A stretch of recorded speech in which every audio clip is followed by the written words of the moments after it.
Iniciamos yo. Sí, bueno, vamos a iniciar la última sesión del año del seminario departamental. Tenemos a 4 profesores de nuestro departamento. La primera presentación va a ser del doctor Ignacio y va a ser comentada por el doctor César. En la siguiente va a estar la doctora Aureola, comentada por el doctor Manuel Ontiveros. Bueno, gracias, Daniel. Buenos días a todos. Quiero compartir con ustedes parte de los avances de un proyecto de investigación del cuerpo académico y análisis económico, social y jurídico de las instituciones. Está muy largo. Es un proyecto que está financiado por PRODEP y la idea es tratar de analizar los elementos de competitividad y desarrollo específicamente de la delegación de Milpalta.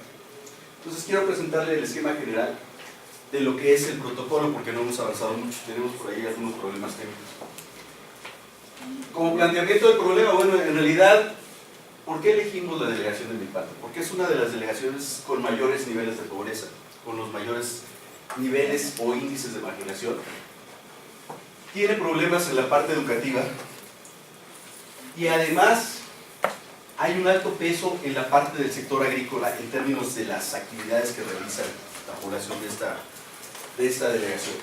Entonces, como ven, varios de los fenómenos que hemos analizado en algunos de los cursos, de economía, reflejan o pueden reflejar el nivel de competitividad o desarrollo que puede tener esta delegación. Entonces, en función de todo esto, pues nos hicimos algunas preguntas, o más bien nos hicimos una pregunta. La pregunta de investigación: ¿cuáles son esos factores que han condicionado la competitividad y por lo tanto el desarrollo de esta delegación? Entonces, en función de eso, después de hacer una revisión teórica, pues identificamos algunos factores en función de lo que dice la teoría, ¿no? Factores productivos, sobre todo pensando en las teorías de corte neoclásico. La dotación de factores productivos puede condicionar el nivel de crecimiento o el nivel de desarrollo de una economía. Por otro lado, hay algunos elementos que forman parte de las teorías de gerencia, la parte de ventajas competitivas empresariales, la parte de gestión empresarial y otros elementos adicionales que pueden estar relacionados sobre todo con en lo que ustedes son especialistas, la parte de las reglas, las instituciones formales o informales, entendidas como todos los mecanismos que regulan los procesos de producción, los procesos de distribución, los procesos de circulación de los bienes y además procesos políticos y sociales que pueden estar condicionando ese crecimiento o ese desarrollo de esta delegación. La que sigue. El objetivo general pues es básicamente determinar cuáles son esos factores, cuál es el peso de esos factores que han determinado el nivel de competitividad y el nivel de desarrollo, ¿no? Y tenemos cuatro objetivos específicos. Uno es determinar los factores de competitividad y desarrollo de la delegación. Un segundo es construir un índice de competitividad. Una vez que tenemos cuáles son los factores más importantes, hay que tratar de medir mediante ciertas metodologías para poder después tratar de generalizar esa metodología, no solamente a la delegación Milpalta, sino a otras delegaciones. O sea, la idea es que sea un proyecto de largo plazo. Con la misma metodología podemos medir el nivel de competitividad y desarrollo de otras delegaciones, pero la idea es armar la metodología de ese índice que nos permita medir el grado de crecimiento o desarrollo de esta delegación. Y por ahí, acorde a los intereses de algunos de los miembros del cuerpo académico que trabajan en la parte de educación, incorporamos el elemento educativo como un elemento fundamental del proyecto, que efectivamente forma parte de, o es uno de los elementos importantes del índice de competitividad, el nivel educativo de la población o de la fuerza de trabajo. ¿sí? Y como somos parte del Departamento de Estudios Institucionales, pues finalmente esa parte de las reglas es fundamental, ¿no? Desde la parte de costumbres o la parte legal que puede estar condicionando el desarrollo de esta delegación, ¿sí? Entonces esos son los 4 objetivos que tenemos en el proyecto.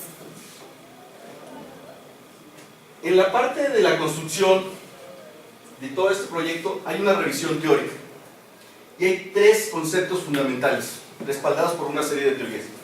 El primero es el de desarrollo. ¿Qué es desarrollo? El segundo sería el de desarrollo regional, porque nos vamos a ubicar específicamente en una región o en una localidad. Entonces se van determinando determinados factores que pueden estar condicionando ese desarrollo. Y el tercer concepto, que también se estructura a partir de una serie de teorías, es el de competitividad.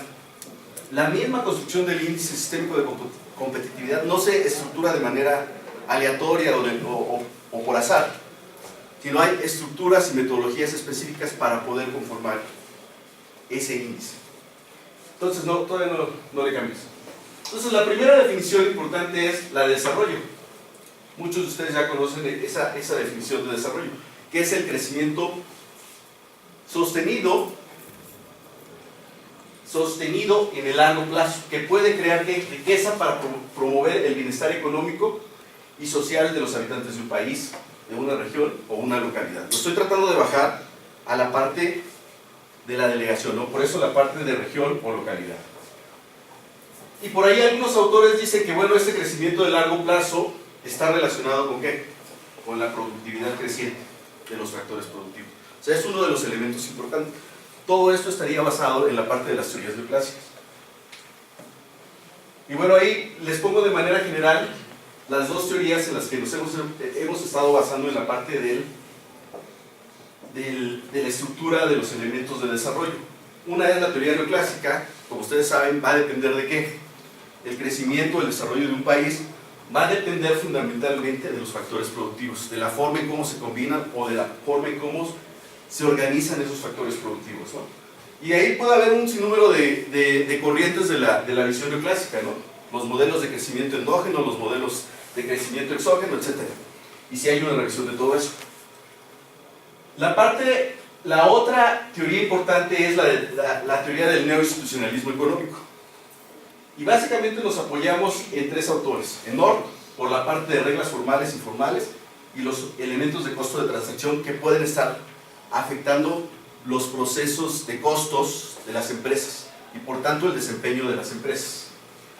Williamson en la parte de la especificidad de los contratos y en la parte del oportunismo. O sea, ¿se hacen respetar los contratos? ¿Son tan detallados los contratos o se genera oportunismo por ahí? Y eso finalmente repercute en los niveles de crecimiento de las empresas. Y por ahí un elemento adicional es la parte de Acemoglu. Y en la parte de Acemoglu básicamente sería determinar, esto nos va a costar trabajo, pero es determinar si las reglas que están operando fomentan el crecimiento, incluyen a todos los participantes dentro del crecimiento o excluyen a ciertos agentes, en donde ciertos grupos se aprovechan del crecimiento que se está generando. O sea, para que se pueda generar crecimiento sostenido y generalizado en una zona, importa esto, ¿no? De cómo esas reglas están operando en función de los participantes, si generan coordinación y sobre todo cooperación entre los agentes, ¿no? Que eso puede estar explicando las cadenas productivas. Ok, la siguiente. Entonces por ahí Aoki completa nuestros elementos de crecimiento en términos de 3 elementos que condicionan el crecimiento de una economía. El incremento de los insumos tangibles. ¿Qué entra dentro de todo esto? Por los factores productivos, ¿no? El incremento en la eficiencia técnica y en la asignación de estos factores. Sería el tercer elemento que puede estar generando crecimiento. Y el tercero sería el incremento de insumos intangibles, que es la parte de investigación y desarrollo y adopción de nuevos métodos gerenciales. Todo esto habría que captarlo en los elementos específicos de la delegación de Milpa Alta. O sea, la idea es visualizar cómo a partir de los elementos teóricos los puedo bajar a la parte aplicada. O sea, no me quedo con los elementos teóricos. La que sigue. El otro elemento importante es el de competitividad. Competitividad y crecimiento están relacionados. Para que haya crecimiento, ¿qué se requiere? Se requiere competitividad. Y entonces es importante definir bajo qué elementos vamos a analizar esta competitividad. Como estamos bajando a nivel local, o sea, la competitividad se puede analizar desde el punto de vista macroeconómico o desde el punto de vista micro. Desde el punto de vista macroeconómico, pues estarían todas las estadísticas que ya existen de INEGI. El problema es que si estamos bajando una delegación, no existe información. A nivel delegacional, la información es muy limitada. De hecho, ustedes en sus proyectos ya se enfrentaron a esa parte y tuvieron que resolver el problema de generar información a nivel delegacional. ¿Cuál es la solución? Pues la solución son ¿qué? Las encuestas. ¿Sí?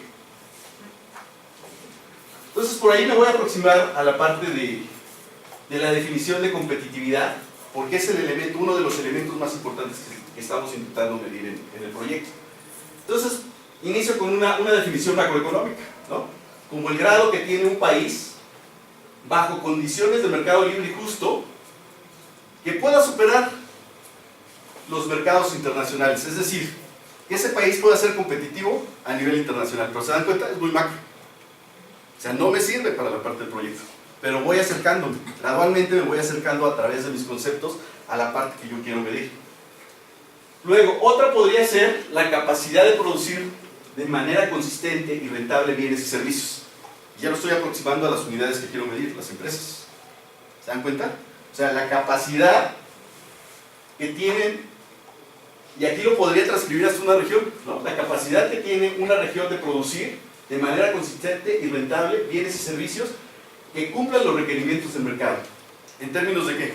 De calidad y precio. Dos elementos que voy a tener que leer, que voy a tener que captar en las encuestas. ¿Sí? Bueno, esto está relacionado sobre todo con bibliografía más específica en términos de la competitividad regional. Por ahí, dos autores más adicionan otros elementos, ¿no? La tecnología y los rendimientos crecientes de escala, en términos de producción. Todo eso es muy teórico. Mi problema es cómo lo transcribo después a elementos que yo pueda medir, porque finalmente voy a tratar de armar un índice. O sea, ¿se dan cuenta? La idea es conjuntar la parte teórica con la parte aplicada, con la parte empírica.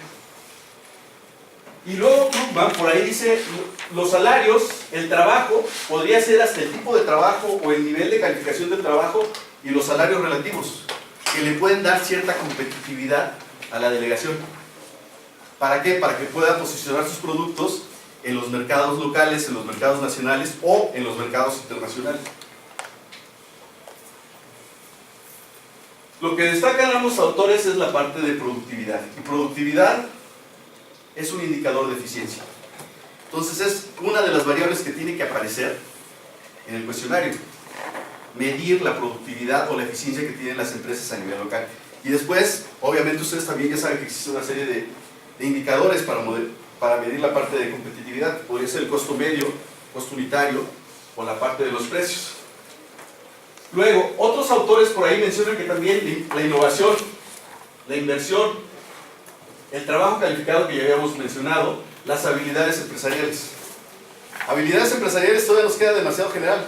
¿Qué entiendo por habilidades empresariales? Lo tengo que después bajar a la parte de medirlo en términos empíricos o condiciones institucionales, ¿no? Que es la parte de reglas. Ok, sí. Me quedo con dos definiciones que van a ser el apoyo de la investigación. La competitividad la voy a definir como el conjunto de atributos de una localidad que posibilita a las empresas minimizar sus costos de ubicación y operación, de tal forma que les permita colocar sus bienes y servicios en los mercados nacionales e internacionales, mediante precio y calidad. ¿Se dan cuenta? O sea, poco a poco me voy aproximando ya a lo que yo quiero medir. ¿Sí? Y la otra, que es en términos más generales, pero destaca la parte de la infraestructura, ¿no?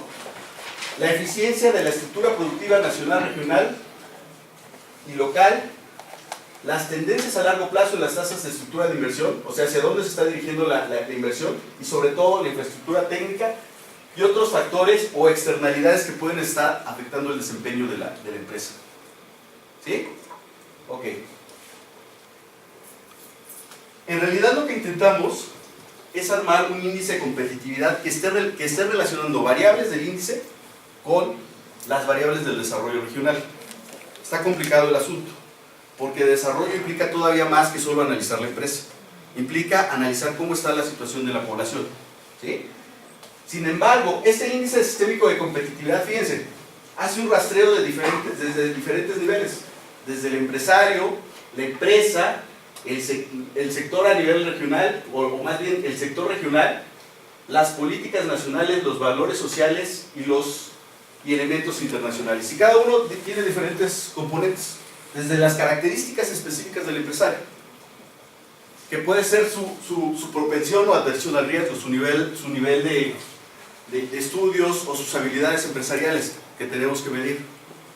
En el caso de la empresa es de qué tan vinculada está en cadenas productivas. O sea, hay una serie de factores en cada uno de los rubros. Algunos son muy generales, pero fíjense, la ventaja de un índice es que yo puedo trabajar con peras, con manzanas, con naranjas, y después puedo hacer la combinación. ¿Sí? Entonces, este índice sistémico ya lo ha trabajado, lo han trabajado varias instituciones. ICOM, por ahí también lo ha trabajado A regional, y queremos hacer una combinación de metodologías por ahí, sobre todo porque estas organizaciones normalmente han trabajado los índices a nivel nacional, comparando países, a niveles estatales, comparando estados, pero difícilmente se han acercado a medir el desarrollo en localidades o a medir el nivel de competitividad en localidades. ¿Para qué sirve? Esta es la estructura más o menos.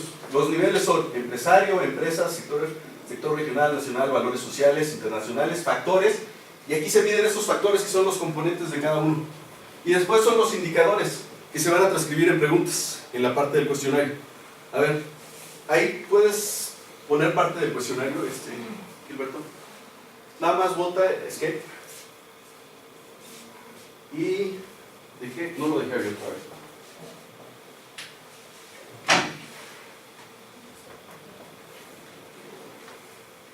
Este es el esquema para estructurar el cuestionario. Encuesta de empresarios, pues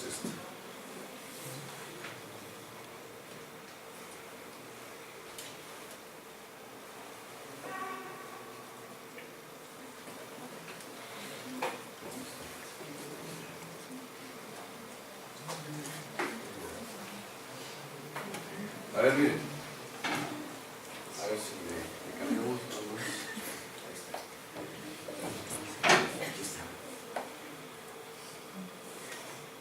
No aparece, ¿verdad?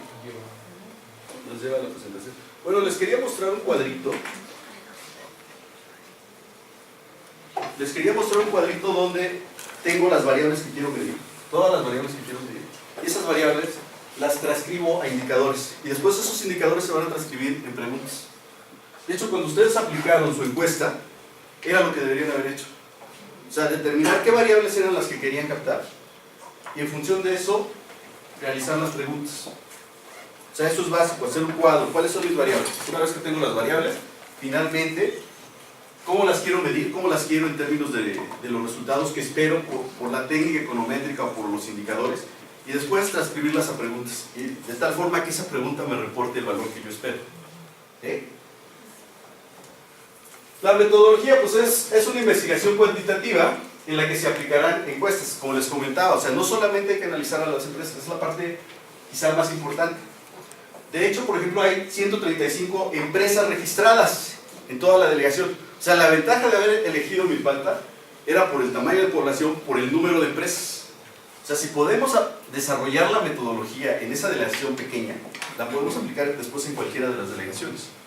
Entonces, por ahí nos estamos planteando 200 empresas, y 200 encuestas a empresas, 800 a familias, se tiene una población como de 130,000 habitantes en toda la delegación.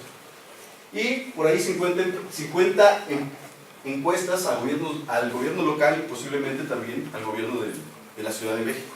¿Sí? ¿Para qué? Pues finalmente, primero, para determinar cuáles son los factores que han condicionado el desarrollo de la región y también para poder construir los indicadores que van a formar parte del índice sistémico de competitividad. La que sigue.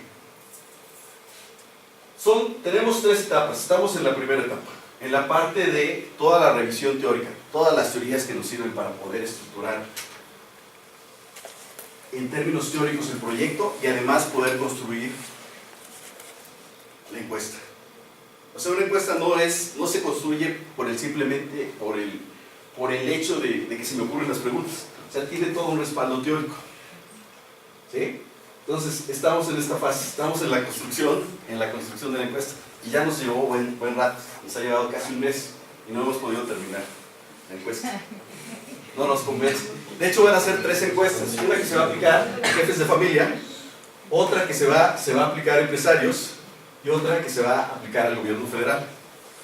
Si se dan cuenta, la cantidad de encuestas que se van a realizar implica que no podemos fallar. O sea, porque el costo tenemos que pagar por esas encuestas y hay que pagarle a una encuestadora. Entonces, por eso estamos afinando toda la parte del instrumento. La segunda etapa está relacionada con la aplicación de la encuesta, ¿no? La captura de la información y la construcción de la base de datos. Esto, según la encuestadora, nos va a llevar un mes. O sea que una vez que se levante la encuesta, pues ya prácticamente tenemos los resultados, ¿no? Y después sería la aplicación. Ya tengo la información, la base de datos. Pues el siguiente paso es realizar la aplicación en términos de los modelos econométricos que pensamos desarrollar. Estamos pensando en desarrollar análisis factorial y ecuaciones estructurales con variables latentes para la construcción del índice. La parte del análisis factorial es para saber el peso de los factores que están condicionando el desarrollo. Y la parte de ecuaciones estructurales con variables latentes va a ser para la construcción del índice. Esta técnica se utiliza mucho en los índices de calidad o de satisfacción de los clientes, ¿no? La justificación, bueno, después de toda la información que se genere a partir de este estudio, pues se pueden tomar mejores decisiones en términos de política pública para fomentar. Si es una de las delegaciones con menor nivel de desarrollo, pues hay que buscar estrategias que puedan permitir mejorar ese nivel de desarrollo. Entonces es generar esa información. Y un segundo elemento es la parte de la innovación en términos de la técnica. O sea, estas técnicas finalmente lo que nos permiten es innovar, no en la construcción del índice, sino en la parte econométrica, y después poder generalizar esos resultados, o más bien esa metodología, para otras delegaciones. Y esos serían los avances hasta el momento de este proyecto. Gracias. Vamos a pasar a los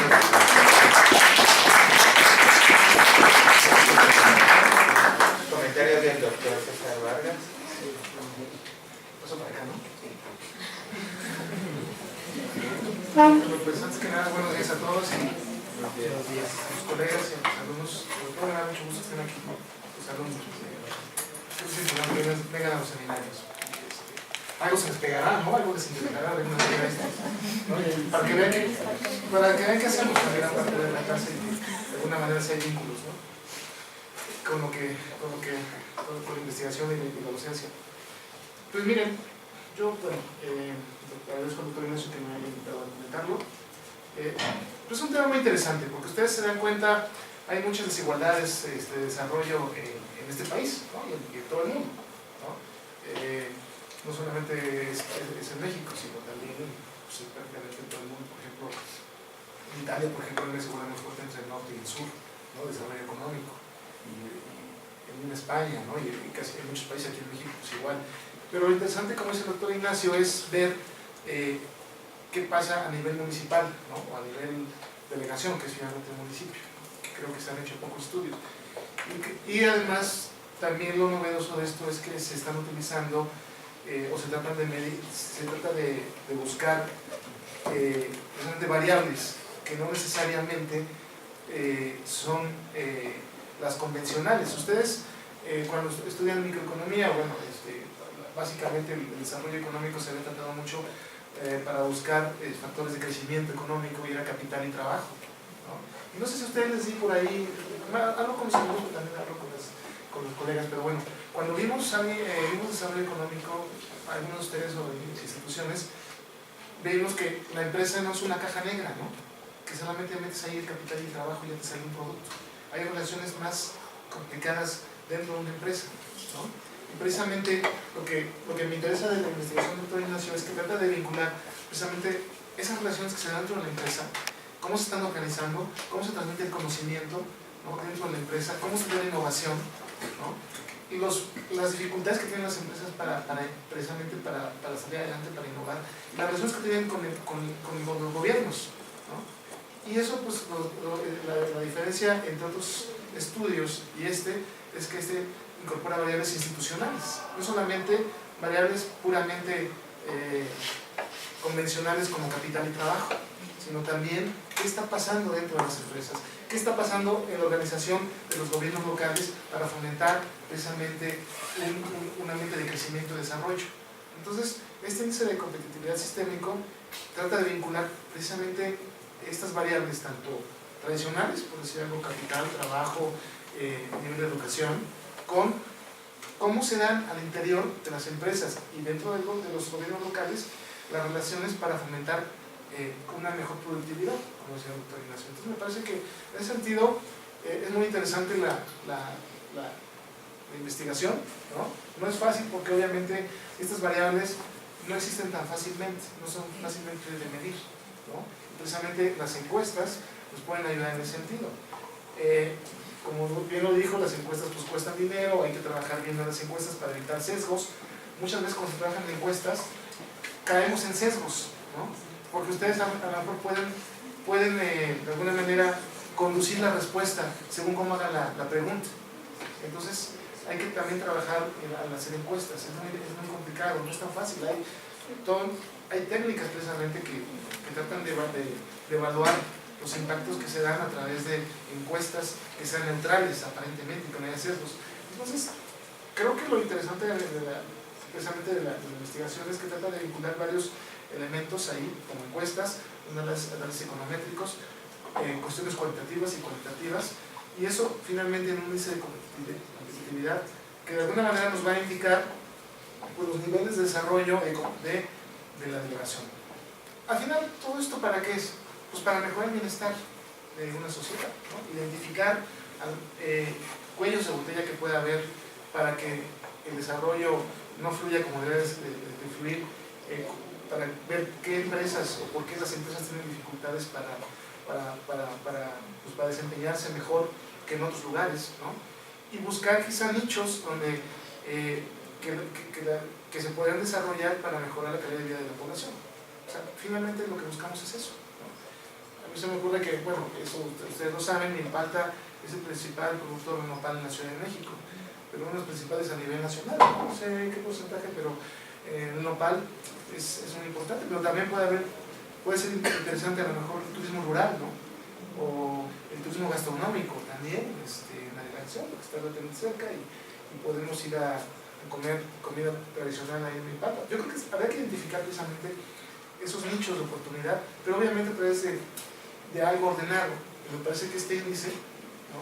Este índice puede ayudarnos a arrojar luz sobre precisamente los cuellos de botella que hay para que el desarrollo en Milpalta pues, no se esté dando como se puede dar. Yo entiendo que también Milpalta no está aislada, ¿no? del resto de la Ciudad de México, y muchas veces es como una especie de ciudad o de delegación dormitorio, ¿no? Yo creo que eso sí hay que considerarlo, porque también es cierto que en un espacio geográfico todavía pequeño, pues obviamente hay zonas que fungen una labor y otras de otro tipo. Por ejemplo, unas pueden ser dormitorios, otros pueden ser un centro financiero, otros pueden ser un centro comercial, otro industrial. Pero hay que ver también precisamente o dotar a Milpalta de a lo mejor oportunidades que le permitan romper con ese ciclo de su desarrollo. Y en ese sentido yo celebro que el índice sistémico que propuso el doctor Ignacio nos pueda arrojar luz a eso, ¿no?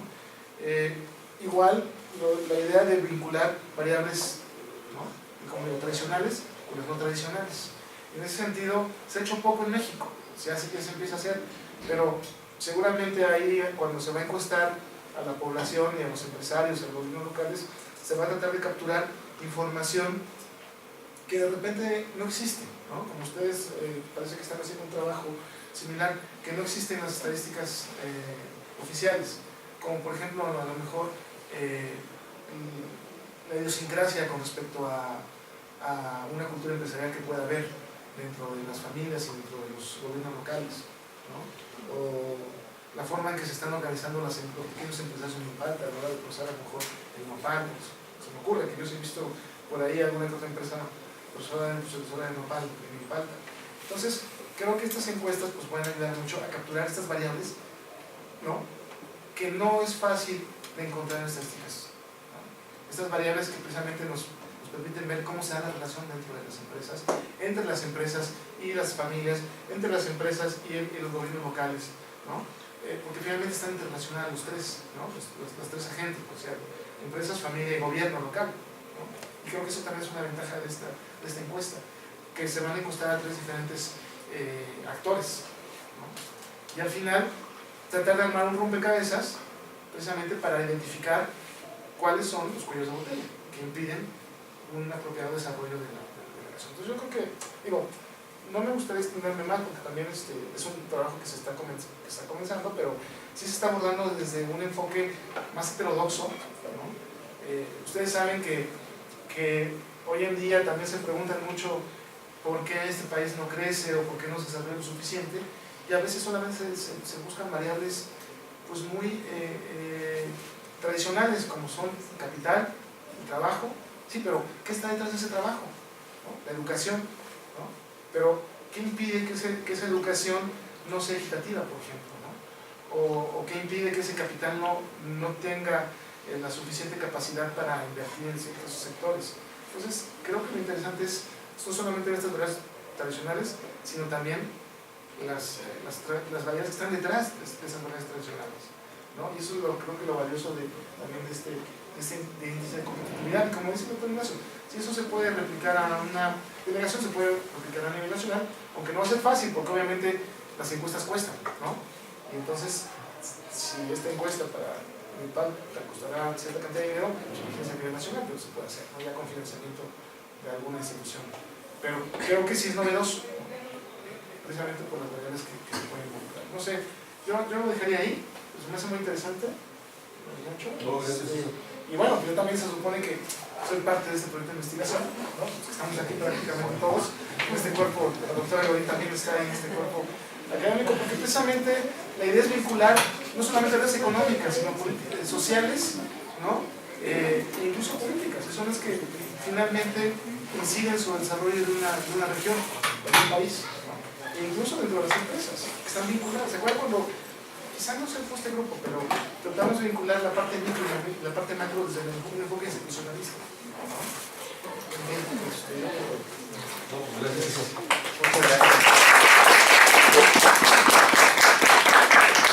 Vamos a pasar a la siguiente presentación y comentarista, y al final vamos a tener una sesión de preguntas y respuestas. Va a presentar la doctora Aurora y va a comentar el doctor Manuel Ontiveros. Manuel, si te puso para acá o ahí. Ahí, ya te hicieron cafito.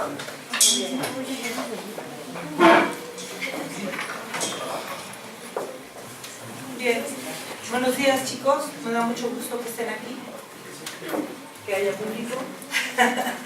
Vamos a hacer un análisis de la evolución del gasto público en investigación y educación agrícola. ¿Por qué surge o cuál es el planteamiento del problema? A raíz de la firma del Telecán en 1994, hay una serie de cambios en la economía y cambios estructurales. Por ejemplo, se da la autonomía al Banco de México y se desliga financieramente ya los fideicomisos instituidos en relación a la agricultura. También, por otro lado, vamos a tener problemas en cuanto a la siembra, los cultivos. ¿Qué va a hacer el gobierno para fomentar la competitividad? Tanto que dijo ahorita Ignacio de la competitividad. ¿Y qué medidas va a hacer? Se crea Procampo en el 94, con la intención de impulsar la competitividad del campo, y ese era el objetivo. Entonces, ¿cuáles van a ser todas estas medidas para que favorezcan en México al sector agrícola? ¿Sí quieres? Sí. siguiente. Por eso surge la pregunta de investigación. ¿Qué está haciendo el gobierno federal a través de su gasto público? ¿Cuáles han sido sus políticas y cómo lo ha gastado para fomentar la investigación, para fomentar la educación, el extensionismo agrícola, impulsar la producción agrícola y el desarrollo rural? Que no lo meto como desarrollo rural, simplemente la producción agrícola y el crecimiento. No me metí en cuestiones de desarrollo porque nos lleva a otro tipo de semántica, hablé de crecimiento nada más en el sector agrícola. ¿Cuál sería la hipótesis en esto? Que el gobierno federal no ha destinado suficientes recursos para impulsar el sector agrícola, principalmente la investigación. Y yo manifiesto que hay una incidencia, a pesar de que el gobierno no lo ha hecho a gran escala y que hay un reducido porcentaje destinado a investigación, se debe hacer, se debe impulsar, y tomo como marco teórico las aportaciones de otros autores. Entonces, ¿qué ha hecho a la que siga, por favor, el Departamento de Agricultura de Estados Unidos para fomentar la investigación y la ciencia? Yo hablo de investigación y educación, enmarcando toda la parte de ciencia, porque en México tenemos universidades destinadas para la agricultura nada más. Tenemos Chapingo, tenemos la de Guerrero, tenemos la Antonio Narro, entonces tenemos diversas instituciones dedicadas a la agricultura. Entonces está llegando el extensionismo. Realmente estamos formando agrónomos o diversas carreras en torno a la agricultura y está llegando a los campesinos. O son, como dicen los chapingos, son agrónomos del escritorio. ¿O qué está pasando? ¿Llega realmente? Bueno, yo no hablo de las universidades, eso lo que digo aquí en el documento, no digo nombres, simplemente digo qué instituciones están recibiendo, como el INIFAP, como el Instituto de Investigaciones Agrícolas, qué instituciones están recibiendo los recursos para investigación. Mi marco teórico es lo que hace el Departamento de Agricultura de Estados Unidos, donde diversos autores señalan que el gasto en investigación y ciencia agrícola tiene un retorno de hasta el 10%. Por cada peso que de 10 veces, no el 10%, de 10 veces, cada peso gastado o cada dólar regresa 10 veces más a la producción agrícola. Esto es lo que dicen los autores, y Gini y Hoffman hacen un análisis de la productividad total de factores, bastante interesante, de cómo el gasto en investigación y ciencia favorece la productividad de los factores. Por otro lado, también hacemos el análisis de la Comisión Europea, las aportaciones que tenemos teóricas, y bueno, los principales países de la Unión Europea que tienen mayor inversión en el sector agrícola: Alemania el 22% del grupo de la Unión Europea, España, es decir, estos 5 países tienen el 70% del gasto agrícola en investigación y ciencia agrícola de toda la Comisión, de toda la Unión Europea. En China tiene la Academia de Agricultura y Ciencia Agrícola, y donde hay más de 1.100 institutos. Nosotros tenemos 2. ¿Qué han hecho en Brasil y qué han hecho en Chile para fomentar la producción? Entonces, tanto Brasil como Chile han implementado algunas políticas de fomento en la investigación y ciencia agrícola que les ha permitido tener mayor crecimiento que nosotros en algunos sectores. Por ejemplo, en Chile, para los vitivinicultores han hecho unos establecimientos de medida del cambio climático y hay unos avisos inmediatos para que tomen la medida de los productores y inmediatamente proteger sus uvas. Entonces, pero todo es a través de ciencia, incluso con software y todo, cosa que cuesta trabajo, porque si no tienen electricidad en México, ¿cómo les vamos a meter software para que estén actualizándose en sistemas de producción? Porque ya hay riego por pulso, pero todo esto es a través de tecnologías de la información. Entonces vamos a la siguiente. Para esto, entonces, ya que veo mi marco teórico, vamos a ver entonces cómo ha evolucionado. Lo divido en 2 etapas. Primero, como un antecedente, vemos qué pasó durante el modelo de industrialización sustitutiva de importaciones. En ese modelo hubo mayor crecimiento agrícola y consideramos de 47 al 82, de acuerdo a un autor que tiene una mención. Después, la segunda etapa la menciono a partir de la apertura comercial y ya doy un periodo de estudio. ¿Por qué parto del 96 en mi estudio?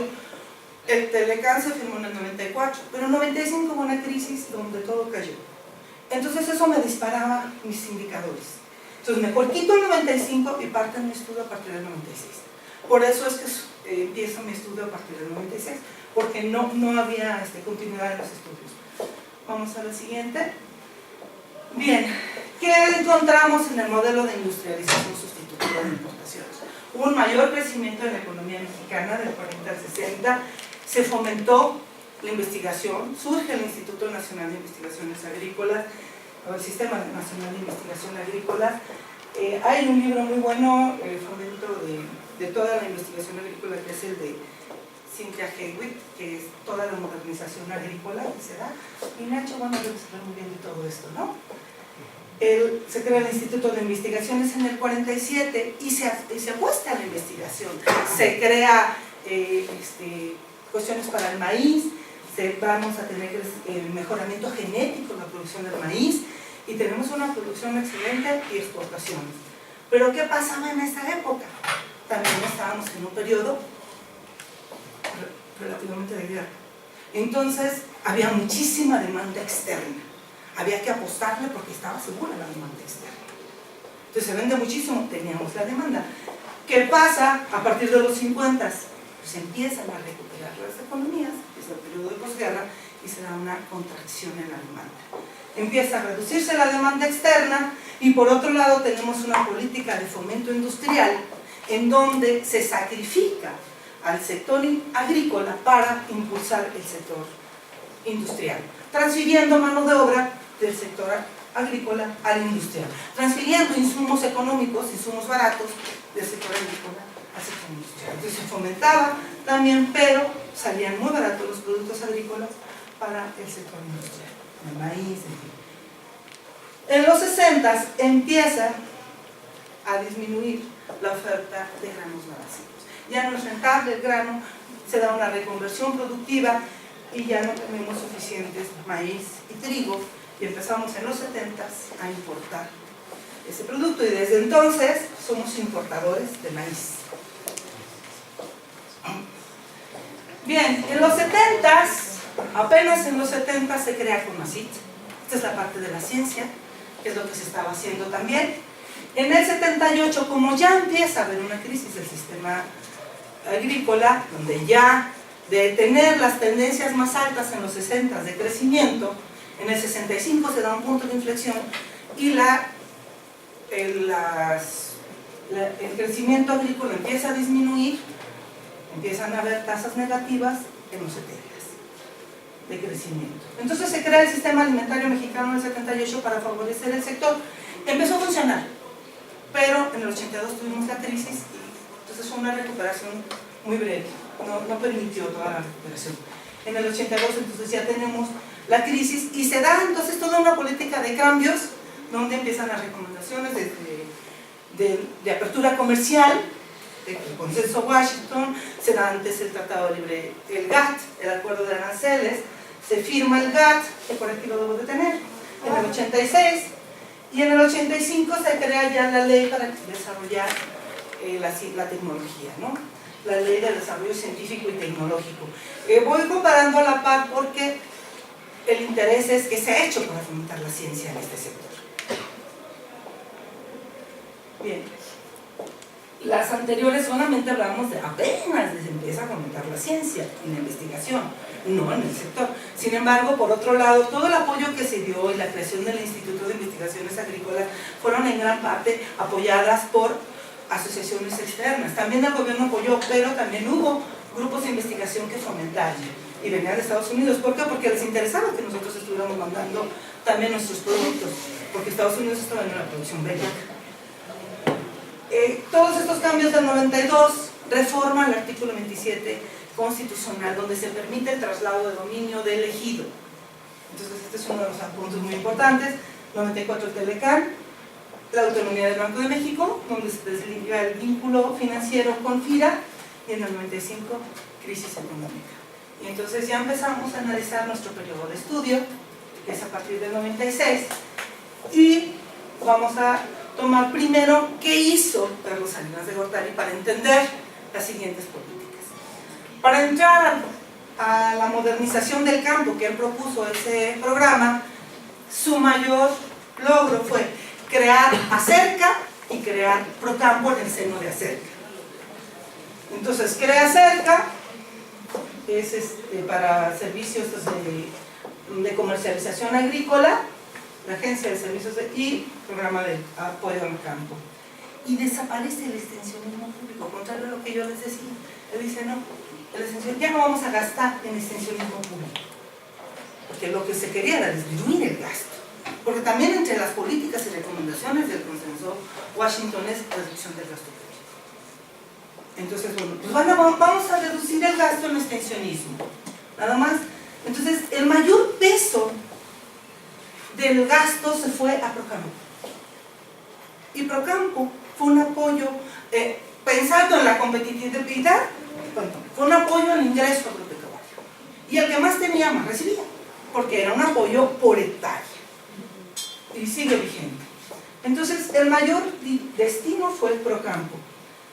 Y por otro lado, ya no están igual los fideicomisos, ya hay menores financiamientos, ya nos está dando mayor gasto. Entonces, todo se le apuesta a Procampo con un programa regresivo. El que más tiene, más recibe. ¿Qué podríamos destacar como más relevante de Salinas?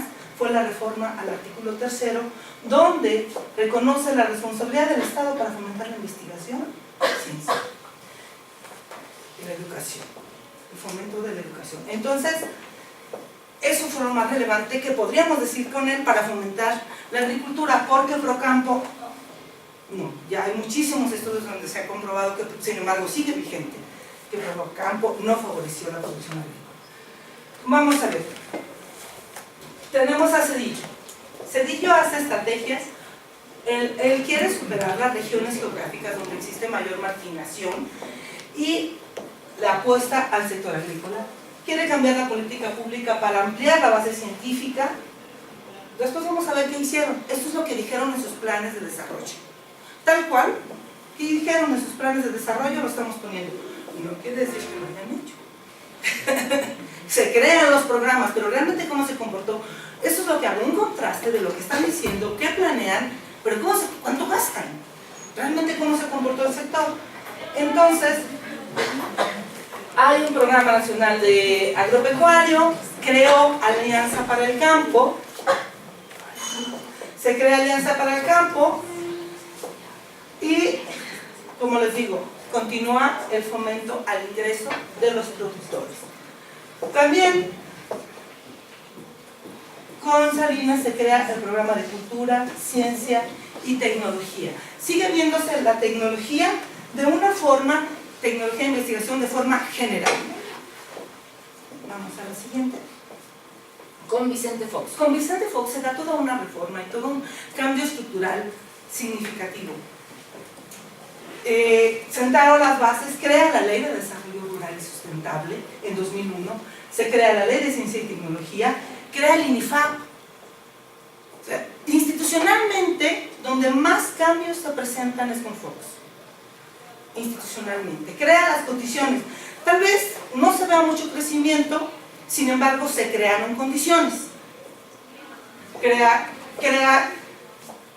Da continuidad a la Alianza para el Campo.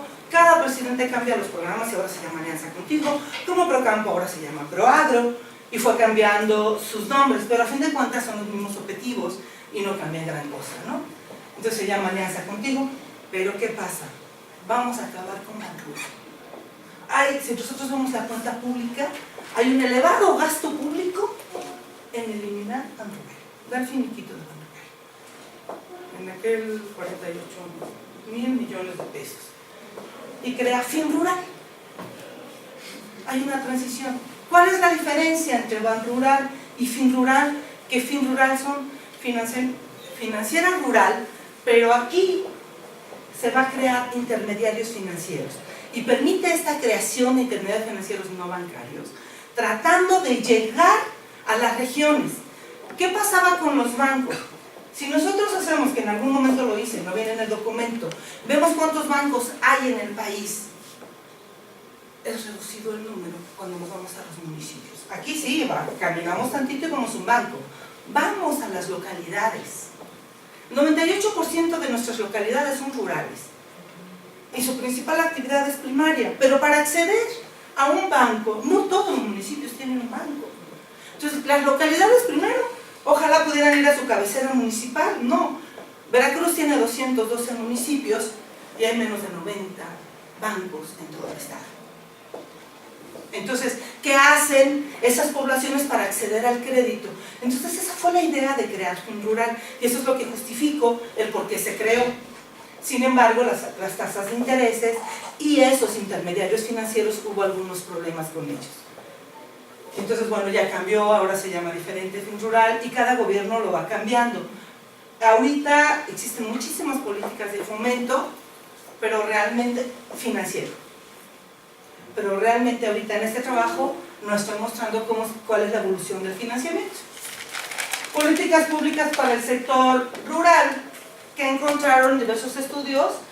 Esta es una aportación teórica donde encontraron que lo quiso impulsar tanto Fox, que hizo duplicidades. Por un lado Zagarpa lo impulsaba, por otro lado lo hacía CEP, por otro lado Hacienda, y entonces Sedesol, estaban las duplicidades en los programas y a fin de cuentas no quedaba claro quién lo hacía. Y no se estaba transfiriendo de forma efectiva el recurso. Vamos a la siguiente. Con Calderón. Con Calderón propone la adopción de un desarrollo tecnológico, quiere incrementar el desarrollo científico y la tecnología para la innovación, eso es lo que él propone en su plan de desarrollo. Establece la integración del Sistema Nacional de Ciencia y Tecnología e Innovación y presenta reformas a la Ley de Ciencia y Tecnología. Y entonces establece ya la vinculación de las actividades de investigación y desarrollo con las necesidades del sector rural. Hasta entonces, vemos ya claramente que están diciendo por qué es necesario vincular la investigación y el desarrollo al sector rural. Es cuando ya se empieza a ver más establecido en un plan de trabajo, en el Plan Nacional de Desarrollo. Y dice, bueno, el sector rural debe de ser la prioridad nacional. Sin embargo, eso lo dijo. Como les digo, una cosa es lo que decimos. Otra, no tuvo grandes cambios significativos y solo dio continuidad al recorrido. O sea, todo su plan de trabajo es bueno, pero ¿qué se ejecutó? Ahí empiezan otras complicaciones. En el gobierno de Calderón hay que recordar que ya tenemos la apertura comercial, ya tenemos ahora sí quitar todos los aranceles del sector agrícola y enfrentarnos a nuestros granos, a los granos de otros países con precios más bajos, con economías de escala. Entonces, ¿qué está pasando con nuestro sector agrícola? Con Peña Nieto. Peña Nieto le apostó a crear una sociedad del conocimiento, le apostó a fomentar la investigación, a vincular escuelas, universidades, centros de investigación, la famosa triple hélice, y también, o sea, el programa es bueno, ¿eh? Si nosotros lo vemos como plan, empieza, bueno, para lo que yo pretendo, para los sitios de mi trabajo, sí considera aspectos importantes, piensa en la seguridad alimentaria, piensa en el desarrollo del capital físico, humano y tecnológico, y crea la famosa cruzada contra el hambre. Vamos a la siguiente. Y a través de la cruzada contra el hambre dice, bueno, ¿qué vamos a hacer? Asegurar la alimentación. En Estados Unidos hay un gran gasto público destinado a fomentar el sector agrícola, pero lo dicen por seguridad alimentaria. Y entonces ese no entra a que yo estoy dando subsidio al campo, no, estoy asegurando la alimentación de mi pueblo. Yo no tengo subsidios y no tengo problemas con los acuerdos internacionales. Entonces, bueno, yo creo que por eso quiso hacer esto Enrique Peña Nieto. Vamos a desviar un poco el recurso para que no se vea entre los acuerdos internacionales que estamos dando subsidio al campo. Vamos a hacerlo a través de la cruzada contra el hambre, que bueno, ahí entran muchísimas otras cuestiones políticas que no las vamos a mencionar, pero ese era el objetivo, fomentar al sector agrícola, asegurando que la población no sufriera hambre. Entonces, hace un programa de productividad y competitividad agroalimentaria, impulsando esta productividad, y él regresa al extensionismo. Todo lo que se había olvidado en los gobiernos anteriores, nuevamente se dieron cuenta que el programa de extensionismo privado que había propuesto Carlos Salinas de Gortari, porque él quita el extensionismo público y lo trabaja a través de agencias privadas, no funcionó. No funcionó porque salía caro, entonces bueno, regresa al extensionismo rural y se busca ahora ese vínculo. Desafortunadamente mi estudio nada más cubrió 2 años de este señor, pero no, tampoco creo que haya mucho aumento, ¿no? Se crea la innovación para el desarrollo tecnológico aplicado y para hacer recursos genéticos agrícolas.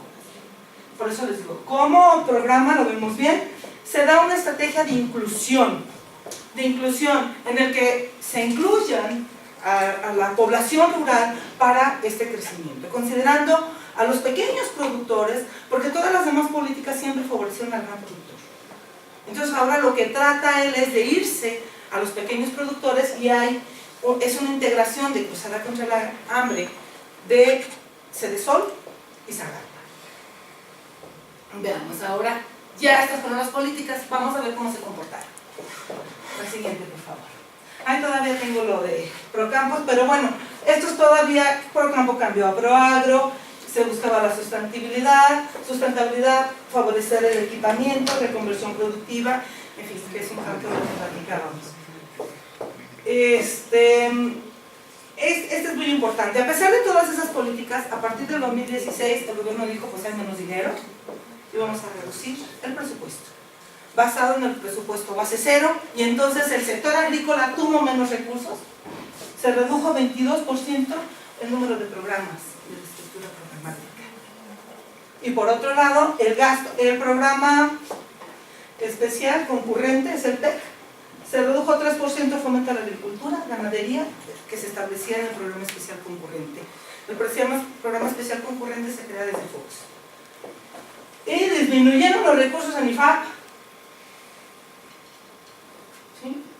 Reducción del 15% en los recursos destinados a INIFAP y los de investigación 22%.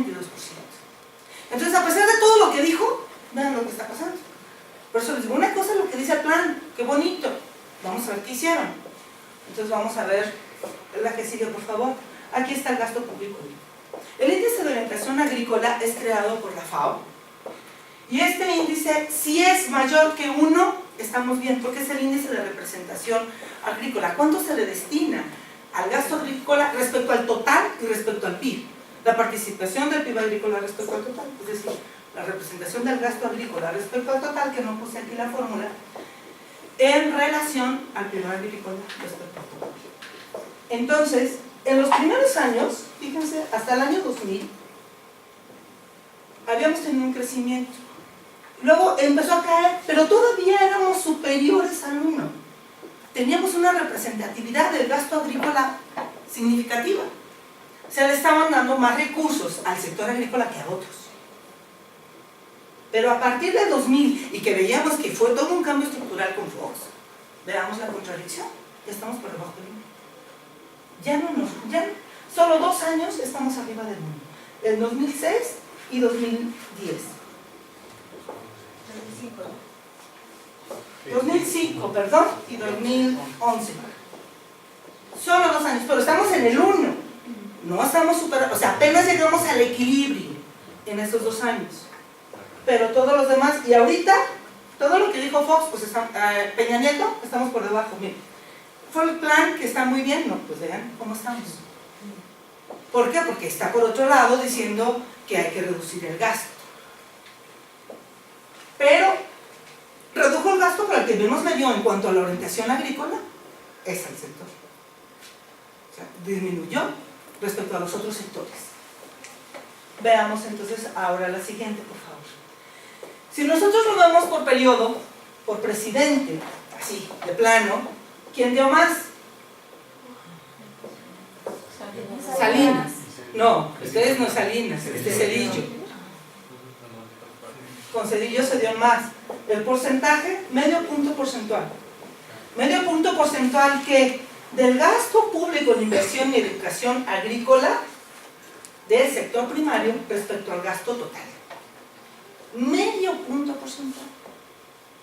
Eso es lo que se destina. Pero si vemos el gasto respecto al PIB, no llegamos ni al punto 1.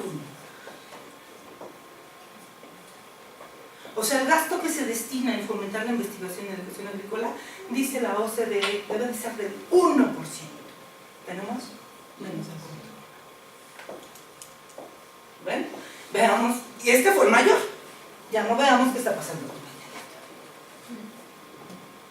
Entonces, hay un problema severo, aunque se incrementó un poco respecto al año de Calderón, porque como vimos antes, Calderón no hizo nada, no fue significativo, y esto lo dicen los autores, eso es nada más referencia, yo lo veo aquí con mis números.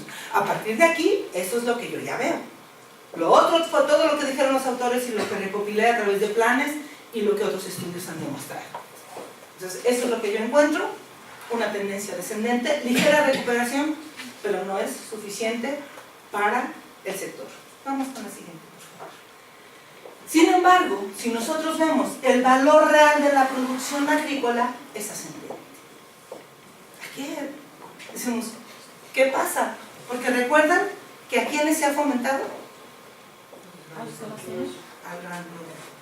Entonces, los productores grandes se han crecido. ¿Qué pasa con el pequeño productor? Si nosotros nos fuéramos y nos diéramos indicadores sociales, ¿qué está pasando con indicadores de migración?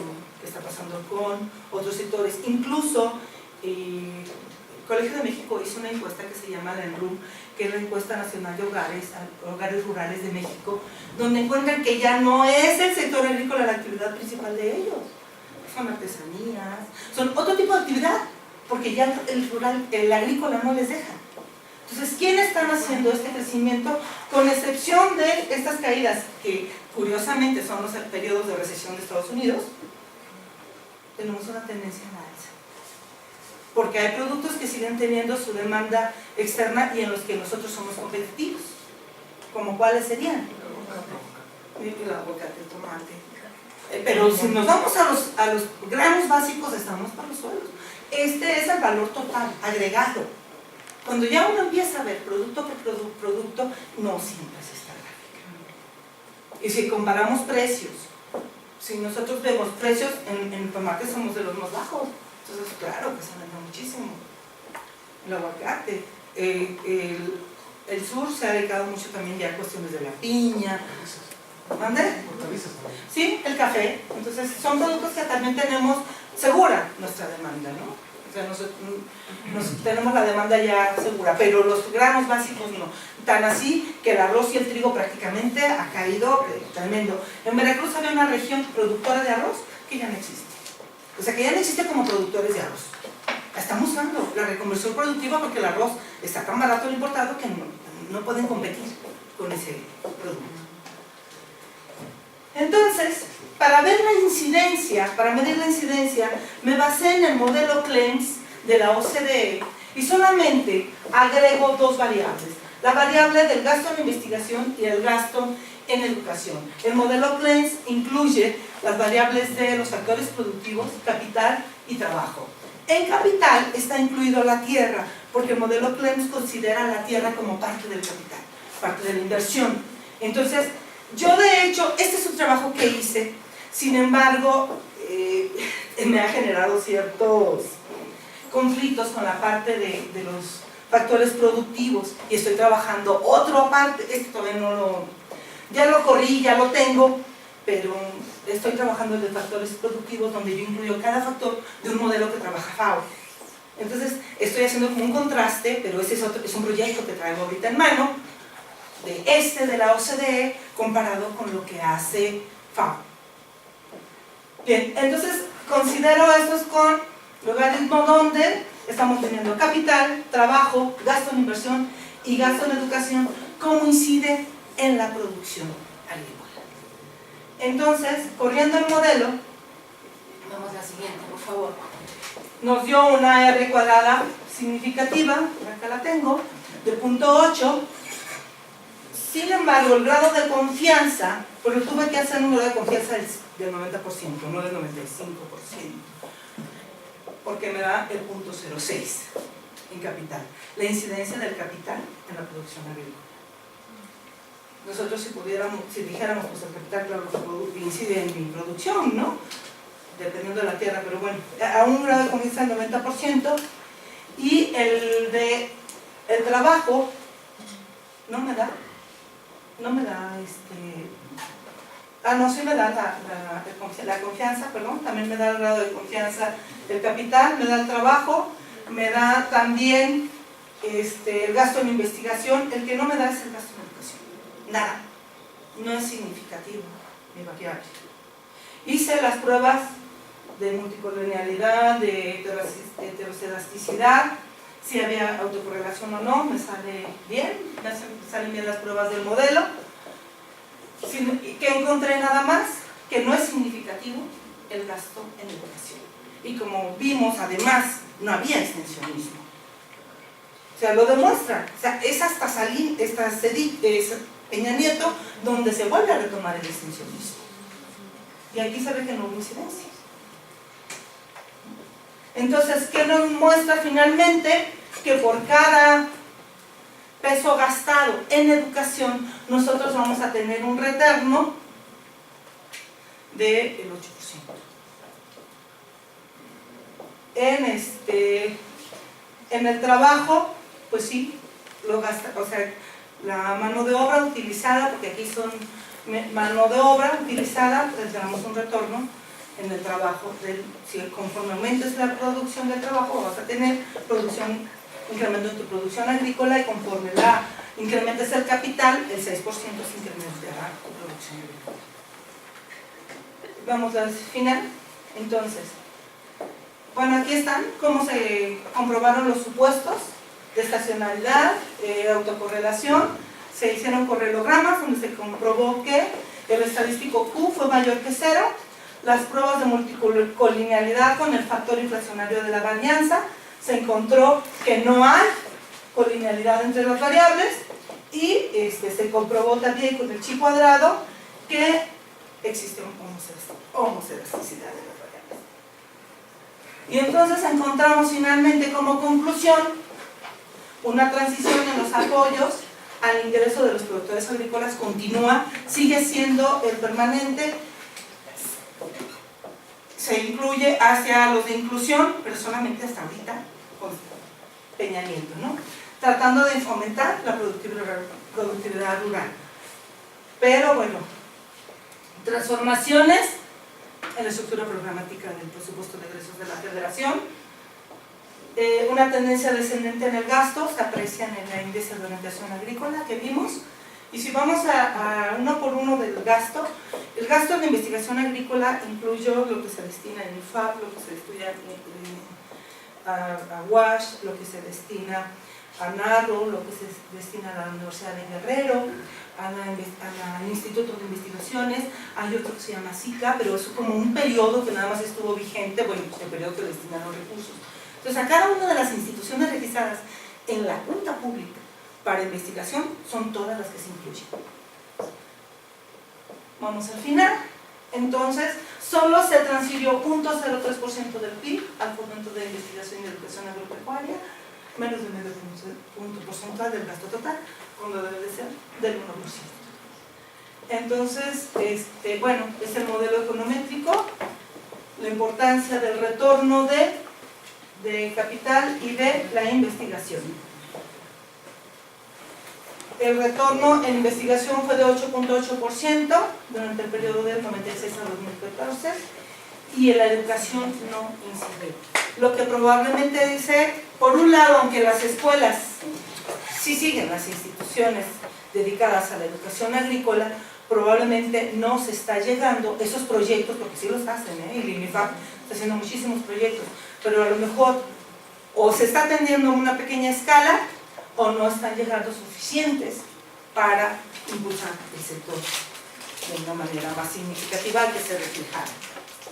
Y pues eso sería todo. Vamos a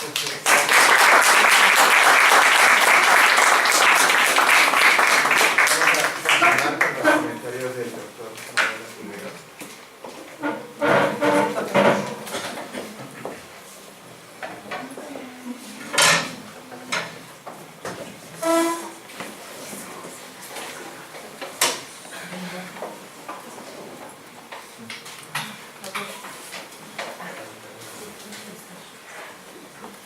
Bueno, la literatura en cuanto a la producción y la productividad agrícola en general reporta que el gasto público es un determinante importante para el desempeño del sector agrícola. Pero no cualquier gasto funciona igual. La literatura también hace una diferencia entre dos tipos de gasto. Primero, reportan importantes diferencias entre el gasto en bienes públicos. El gasto en bienes públicos puede ser el gasto en investigación y desarrollo, el gasto en educación, gasto en extensionismo, también gasto en caminos rurales, en electrificación. Esos son bienes públicos que se proveen y que apoyan mucho al desempeño agrícola. Pero hay otro gasto que también es muy alto, es el gasto en subsidios a bienes privados, como apoyos a la producción, construcción de vivienda o el mantener precios de garantía. Estos gastos en el largo plazo inhiben el desempeño del sector agrícola.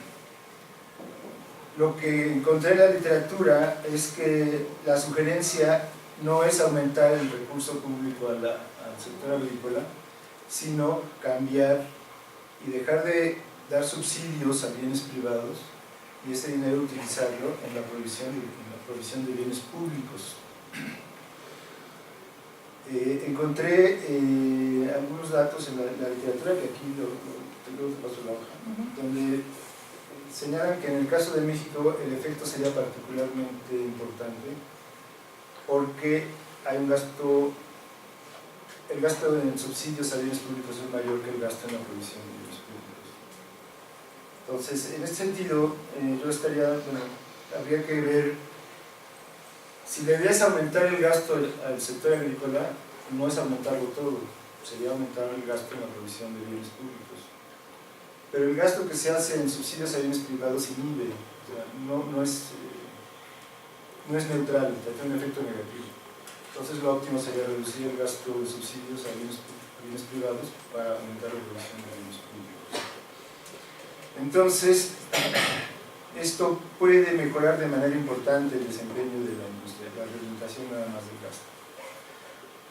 El trabajo de la doctora Quiñones toca un tema central para la industria agrícola al analizar el efecto del gasto público en investigación y en educación agrícola en México. O sea, sí es central, la literatura lo reconoce. Ahora, nos hizo una descripción más o menos detallada de las diferentes políticas de apoyo al campo y lo que queda claro es una ausencia de una estrategia de largo plazo, generada fundamentalmente, esto es mi opinión, por los ciclos seccionales que tiene nuestro gobierno. Cada 6 años hay que reinventar el mundo. Llega un presidente nuevo y dice, todo lo que hizo el otro está mal y yo voy a hacer el mundo. Si no, si ustedes escuchan la propaganda electoral de algunos de los candidatos, eso es lo que dicen.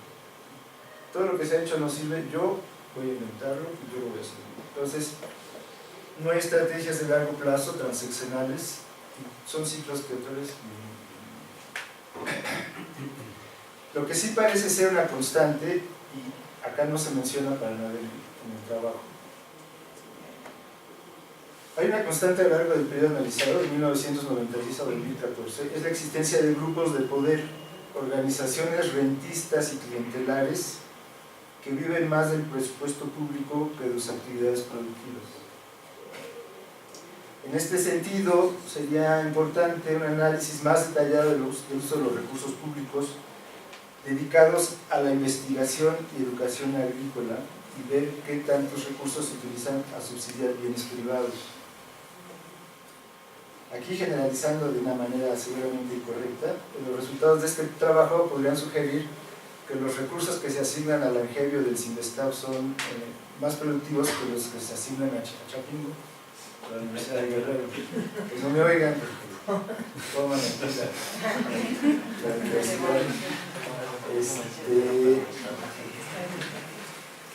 Aquí el problema es que si los grupos de poder, los grupos de intereses capturan el gasto en investigación y educación, como seguramente pasa en estas universidades, este gasto se convierte en un gasto inútil. O sea, aunque se cuente que se está dando el gasto a las universidades, ese gasto no se usa para hacer investigación y desarrollo. Yo sé muy poco del tema, pero nunca he leído un artículo de la Universidad de Guerrero. De Chapingo sí. Entonces, habría que ver, por ejemplo, los del Angelio, esos hacen cosas muy valiosas. ¿Qué tanto se utiliza sus desarrollos? Quién sabe, porque como ellos están metidos en manipular genéticamente algunas semillas, eso tiene una propaganda de otro lado que se oponen al uso de semillas transgénicas. Entonces, digo, hay una parte, se hace un esfuerzo grande en investigación y desarrollo, se gasta mucho dinero, pero por otra parte hay gentes, otros intereses tratando de evitar que se utilicen estos desarrollos tecnológicos. Entonces también por ahí hay un problema que está de manera indirecta retrasando o afectando el desempeño de la industria agrícola. Esto es en cuanto a los grupos de poder que están ahí en una función parasitaria en el gasto que se dedica a la agricultura. Por otra parte, en la industria también existen importantes fallas de mercado. Y aquí estas fallas se provocan desde los mecanismos crediticios, hay imperfecciones en el mercado de crédito, hasta las características físicas de los cultivos y las necesidades de infraestructura que requiere cada cultivo. Por ejemplo, las verduras y hortalizas requieren de bodegas con refrigeración para su comercialización. Si los productores sacan las lechugas, las tienen que enfriar y las tienen que refrigerar de manera inmediata, porque una lechuguita se echa a perder en un día, la dejan en el sol. Entonces es necesario tener las bodegas con refrigeración. Pero por ejemplo, eso puede ser más sofisticado. A las manzanas requieren además bodegas con la atmósfera controlada. Para poder guardar las manzanas se oxidan muy rápido. Entonces, cuando se cosechan las manzanas son toneladas, son cantidades impresionantes de manzanas. Y para poderlas guardar tienen que tener bodegas a las que les sacan el oxígeno, les controlan la atmósfera. No solo las enfrían, sino que les sacan el oxígeno, y eso es más caro. O sea, eso no tiene por qué. Para los granos, la producción de granos, maíz, trigo, tienen propiedades financieras muy importantes.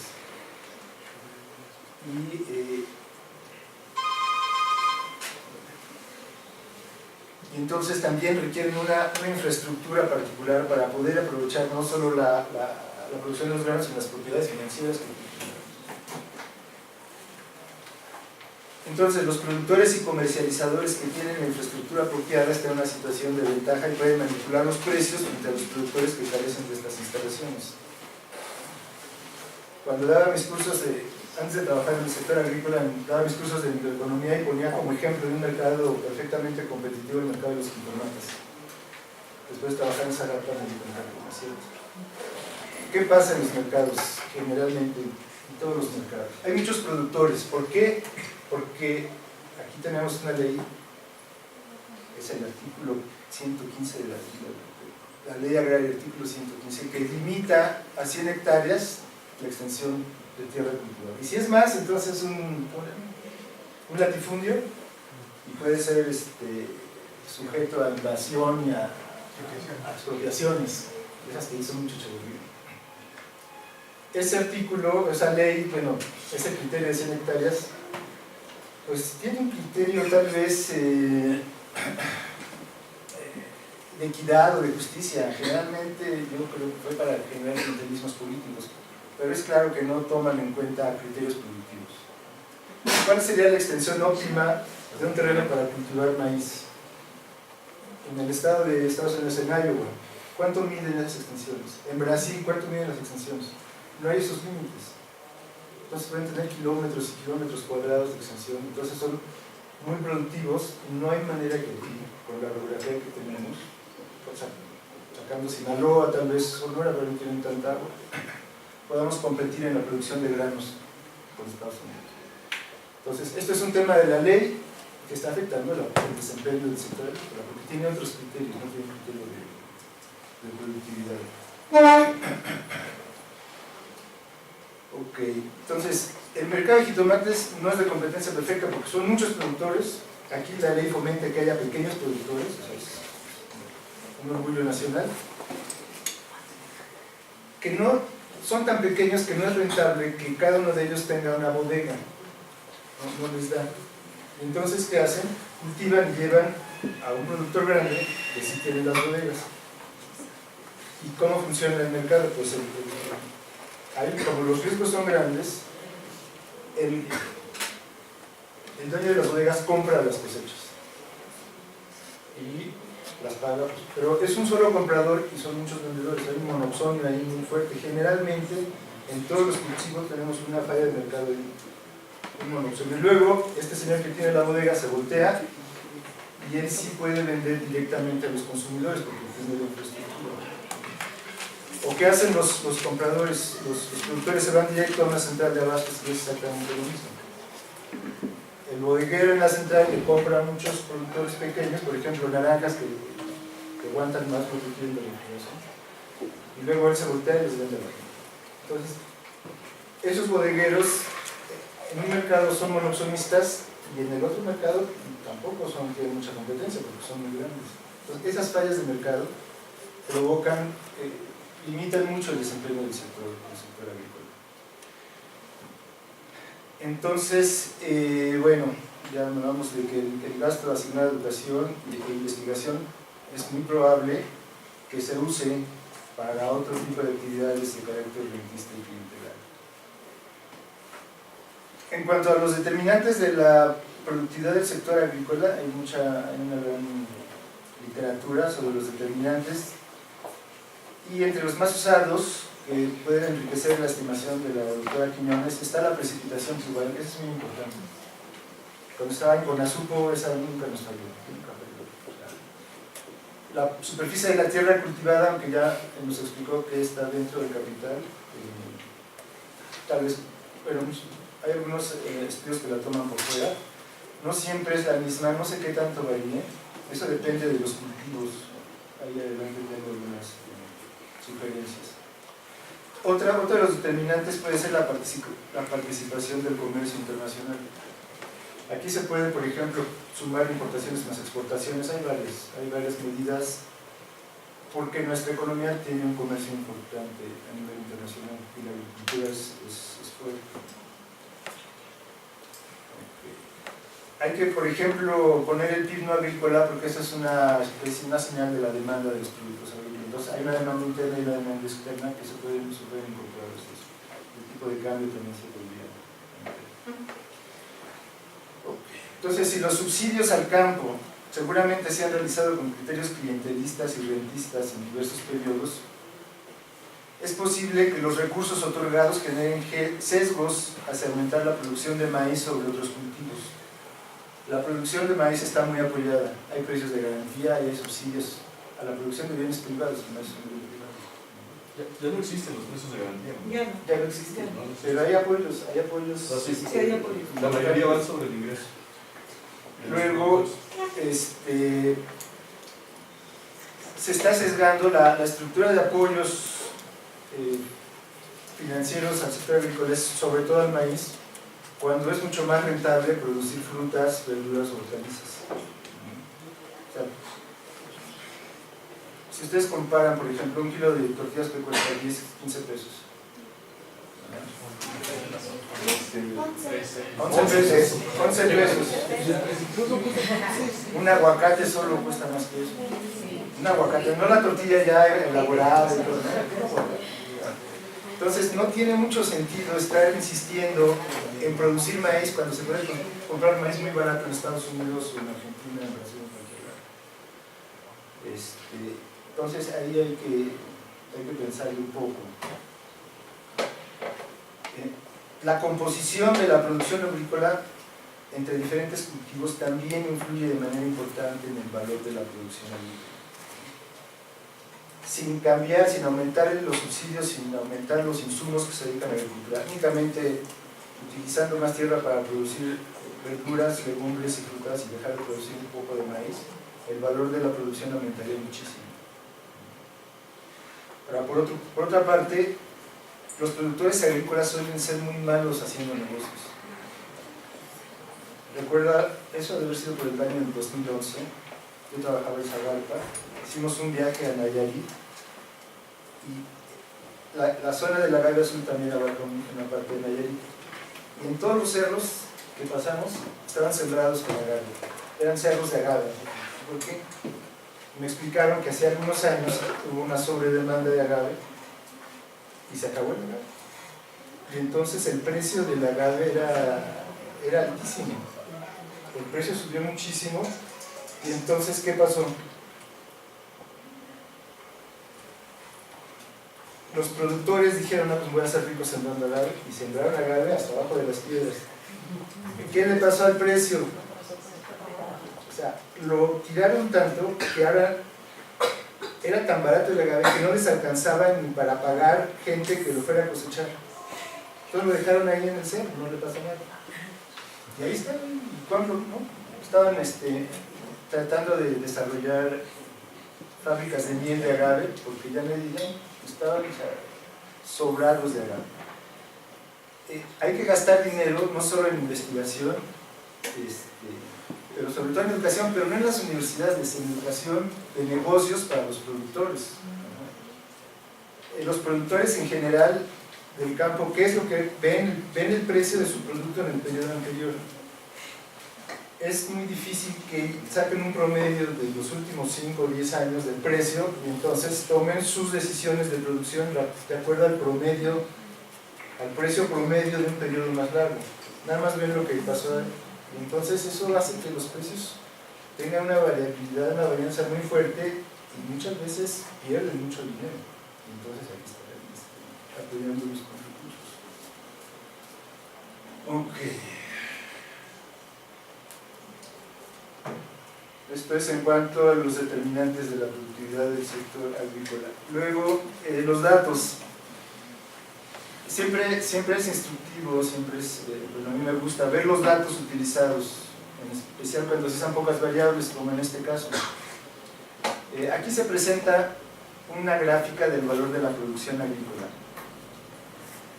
Pero enriquecería el trabajo presentar una tabla o más gráficas con los otros datos usados, o por lo menos un resumen, valores máximos, mínimos, promedios, número de observaciones estándar.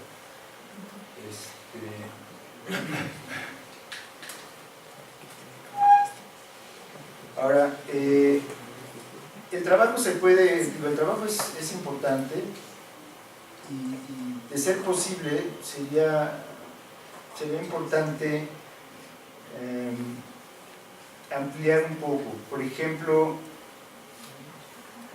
las regiones en México son muy distintas. En el norte, sobre todo en Sinaloa, también Nayarit y Jalisco, hay una agricultura muy eficiente, y en el sur la densidad de población y la orografía de los terrenos no permite, por ejemplo, la producción de maíz, aunque en Chiapas se produce muchísimo maíz. La productividad es muy pequeña. Ahí hacer que esa gente siembre maíz no tiene ningún sentido. Habría que entonces ver si es posible hacer un análisis por región y por cultivo. ¿Cómo estamos en la producción de maíz? ¿Cómo estamos en la producción de legumbres? ¿Cómo estamos en la producción de frutas? Y seguramente ahí sí el gasto en educación y el gasto en investigación tendría efectos diferenciados importantes. Entonces, bueno, con esto estoy terminando. La estimación, como la presentaste, es de log-log. Lo que nos da el coeficiente son elasticidades, porque tienes cambio porcentual del lado izquierdo y cambio porcentual del lado derecho, y esa relación de dos cambios porcentuales lo que nos habla es de una elasticidad. Y entonces ahí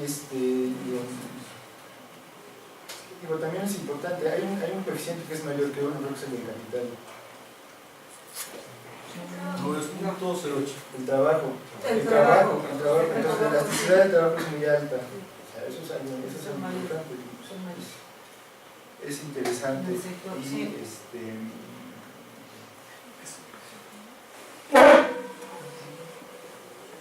ok, bueno, por último, les quiero recomendar a los alumnos, hay una obra de teatro muy famosa que se llama El Extensionista. Y ahí ustedes tal vez puedan entender por qué los quitaron. ¿Sí? O sea, es complicado. El campo tiene muchísimos vicios, porque se ha usado como clientela política. Cuando se insiste en mantener la pequeña producción es insistir en mantener la pobreza en el campo. A los campesinos, o sea, en general la literatura no habla de empresas ni de industria, habla de sectores, habla de otras cosas, pero no se les da la categoría de empresarios y todos tienen en otro nivel. No se acaba de promover que tengan capacidades empresariales y financieras, que tengan una educación en ese sentido. Pero bueno, ahí está obra de teatro. Ven, búsquenla en el teléfono, está obra de teatro del extensionista y la leen. Después me llaman. Sí, muy bueno. Aquí lo leo. Gracias.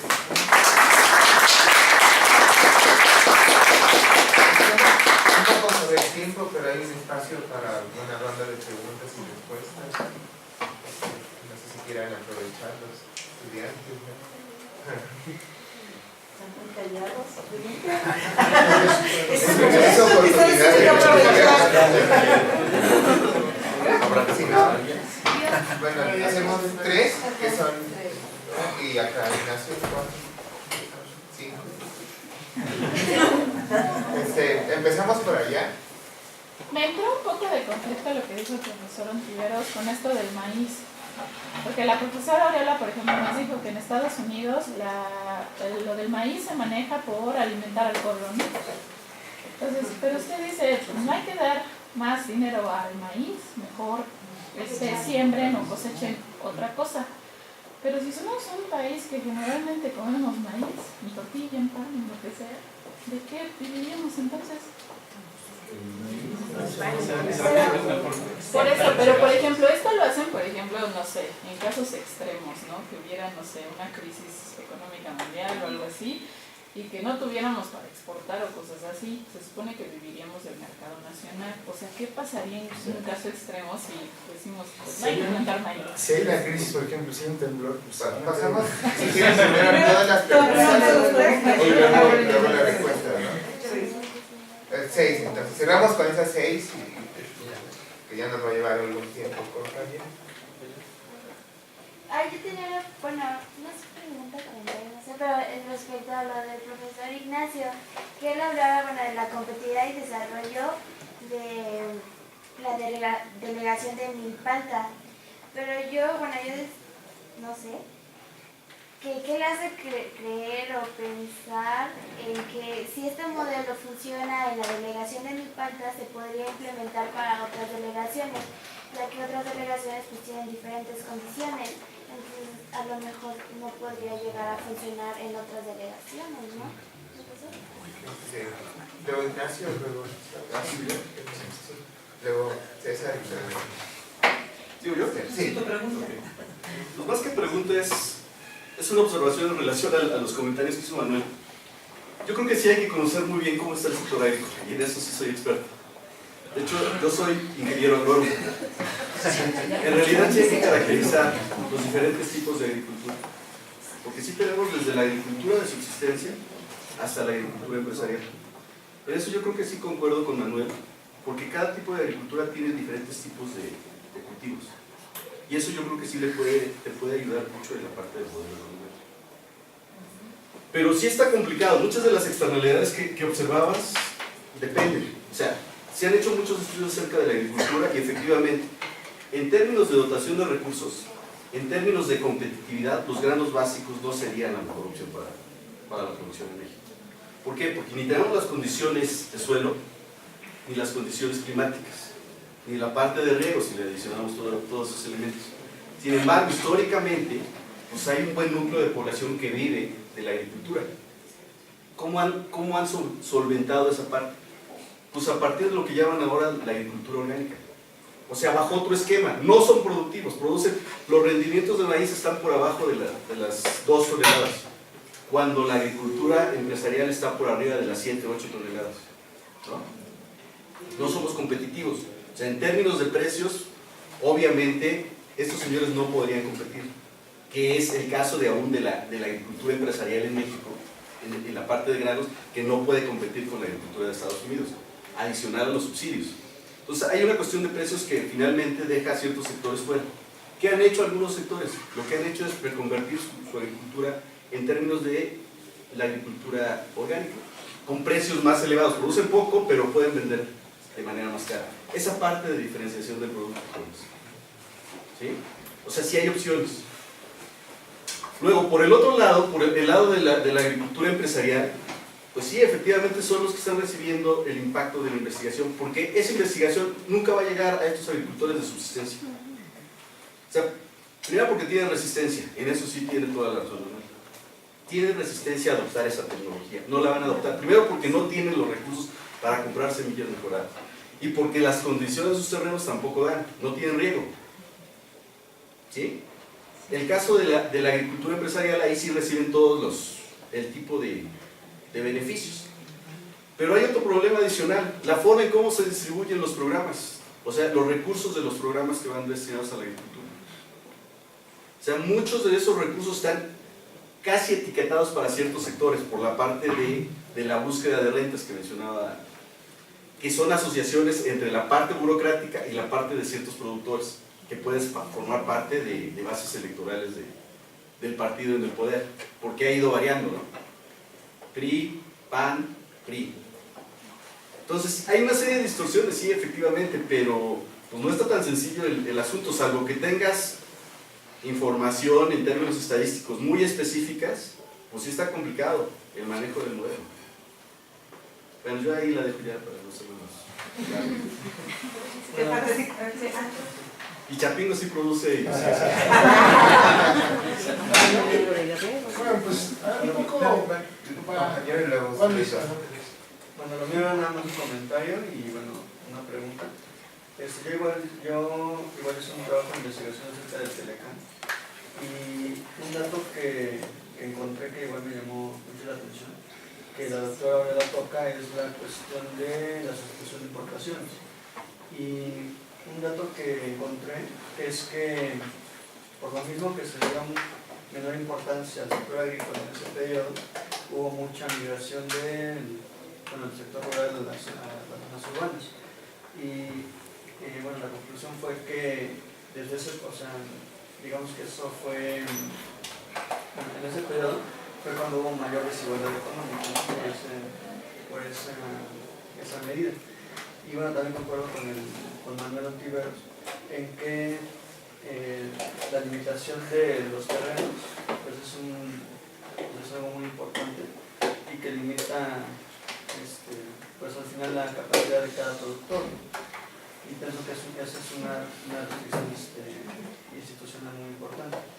Y bueno, la pregunta, por ejemplo, ahorita que se está modificando lo del Telecán, no sé qué tanto impactaría su investigación en cuanto a lo que se vaya a modificar.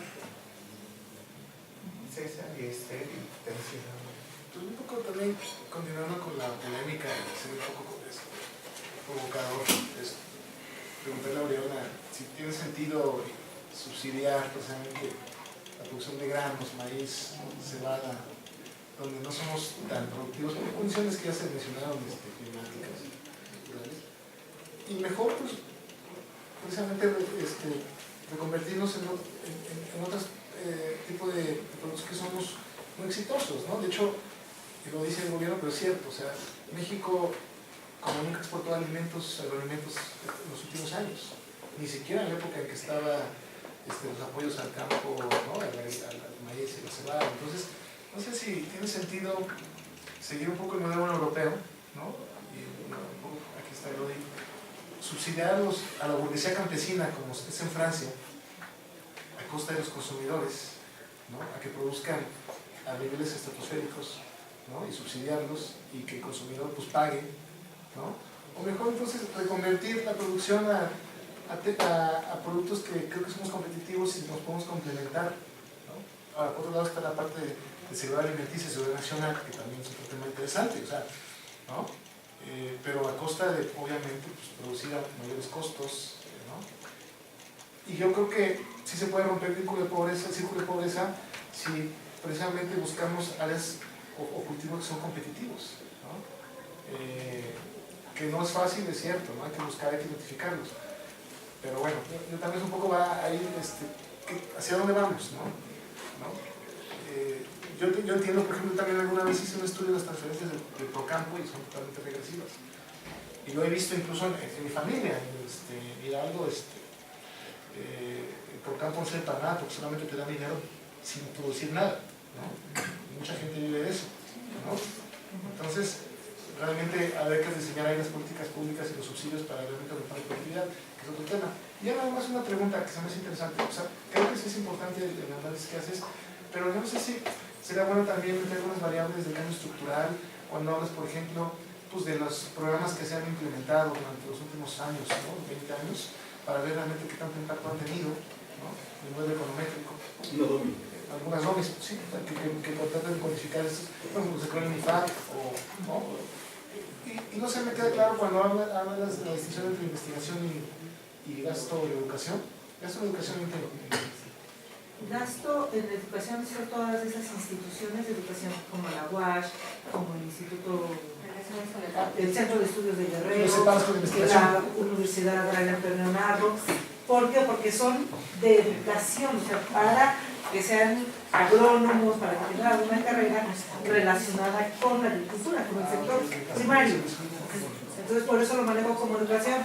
Y en esa incluye la parte de extensionismo. Si hay algún programa que en algunos de revisión de la cuenta pública, en algunas cuentas sí se destinó a extensión, entonces lo incluyo en educación, porque es capacitación y asistencia técnica a los productores. Incluso algunos financiamientos, perdón, porque ya contesté. Perdón, es que ya contesté. Sí, es que como la dijo directo, perdón. Si quieres al rato le sigo. Bueno, creo que se puede sofisticar si se hace por regiones, por tipo de productos, meter un tipo de cambio. Yo creo que, porque depende, precisamente es tan complicado, ¿no? El sector, que yo creo que estas 4 variables que estás poniendo como explicativas, bueno, sí te dan cierta información, pero supongo que sí se mejoraría si modificas con más variables, ¿no? Que creo que también pueden, y pueden incluso quitarle protagonismo a estas 4 variables, que finalmente a lo mejor está subidentificado el modelo, ¿no? Subespecificado, no lo sé, hay que revisarlo, pero bueno. Y bueno, la primera pregunta fue más bien una reflexión, ¿no? Más que pregunta. Pasamos a la última pregunta. No, yo solamente son como 2 comentarios generales. El primero tiene que ver con que es bueno desarrollar este tipo de análisis porque si bien tiene ciertas limitaciones por la complejidad del tema, por la importancia del tema que refiere a la alimentación, a la seguridad alimentaria, sí nos ofrecen al menos a establecer las preguntas que quedan sin respuesta todavía, ¿no? De lo que ya dijeron los colegas, y perdón por hacer la distinción de economistas, ¿no? O sea, perdón, sí, lo que pasa es que, a ver, creo yo que sí tiene mucha razón Manuel, Ignacio, César, acerca de tener elementos objetivos para que nos permita a la ayuda de toma de decisiones hacia dónde dirigir el mejor uso de nuestro campo, el mejor uso de nuestras habilidades de los campesinos y el objetivo para ello, ¿no? Sin embargo, yo estoy igual que Samantha, o sea, realmente creo yo que hay estos elementos estructurales, históricos, culturales, que deben de estar integrados y sumarse al análisis económico, o sea, y creo que si bien es cierto, tendríamos que tomar una decisión de hay que producir algo que en lo que sí seamos buenos, seamos competitivos, donde podamos ganar, donde podamos garantizar cierto retorno, también hay que asegurar la producción que a lo mejor no nos hace competitivos, pero sí nos hace, digamos, autosuficientes en términos alimentarios, que ya dejamos de serlos en términos de maíz, ¿no? Y esa dependencia pues nos va a salir más cara en un largo plazo, ¿no? Es cierto, hay como una combinación de factores externos e internos, pero creo yo que sí valdría la pena sumar a ese análisis económico con variables bien objetivas otro tipo de análisis de orden un poquito más cualitativo. Y el segundo tiene que ver con que precisamente es tan complejo el tema que, según yo, era solamente sobre la producción qué invierto, en dónde invierto y cómo impacta en mi producción. Pero de ahí ya se sumaron otros temas que van más allá en la faceta de la producción, como la distribución, como todos los bienes públicos de los que habla Manuel acerca de cómo asegurar que esa producción llegue al mercado, la forma en la que llegan al mercado, y que entonces no podemos nada más analizar cómo aseguro que sea buen productor, sino que esa producción esté engarzada, articulada en otra serie de acciones en donde intervienen otro tipo de análisis, no solamente propiamente, o sea, sí de mercado, sí económicos, pero no solamente ni exclusivamente de esa naturaleza. Bueno, estamos sobre la hora, entonces, si brevemente... No, creo que ya fueron, brevemente una respuesta, no sé, 3 minutos. Ya voy a más rápido, por eso quiero que tú empieces. Quiero preguntarle aquí a la compañera. Ahorita que estaba... podemos seguir el orden que iniciamos, pues, Ignacio, y luego seguimos. A ver, ¿cuál fue el orden? El orden que pusieron, ¿no? Pues bien rápido. Sí, además Rebeca, en realidad estamos generando una metodología que va a generar un índice. Ese índice va a medir determinadas variables, 10 variables si tú quieres. No, pero en realidad son como 60 variables las que vamos a medir. Y tú las puedes medir en cualquier delegación. A lo mejor el nivel de cada variable es diferente, pero en realidad el resultado del proyecto es generar esa metodología que te pueda permitir comparar a nivel municipio, a nivel delegacional. O sea, esa es una de las grandes ventajas, no del modelo, sino en realidad del índice que vamos a conseguir. No, el cuerpo académico de nosotros es variado. Tenemos economistas, sociólogos y abogados.